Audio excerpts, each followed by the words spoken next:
Good afternoon and welcome to Business Standard News Bulletin. First, a look at the headlines. Supreme Court slams CBI for sharing information on coal scam with government. IT searches at Ekta Kapoor's premises, and Musharraf sent to judicial custody for 14 days in Bhutto murder case. Now the news in detail. Slamming the CBI for sharing the coal scam investigation report with the government, the Supreme Court today said that the move has shaken the entire process and its first step now would be to liberate CBI from political interference.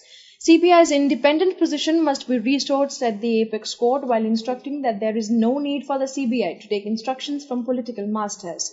CBI had filed an affidavit in the Apex Court on Friday saying that the agency shared the status report on coal investigation with the Prime Minister's Office, Law Ministry and Coal Ministry before submitting it in the court on March 8th.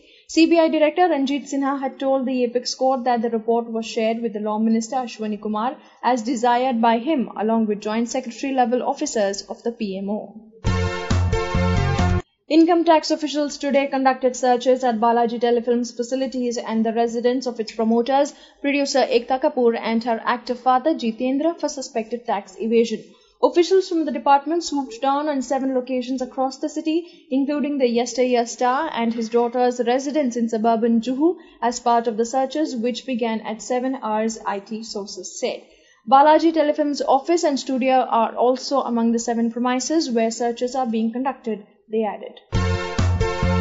Former military ruler Pervez Musharraf was today sent to judicial custody for a fortnight by a Pakistani anti-terrorism court in the Benazir Bhutto assassination case. He will be held at his plush farmhouse at Chak Shahzad on the outskirts of Islamabad, which has been declared a sub-jail.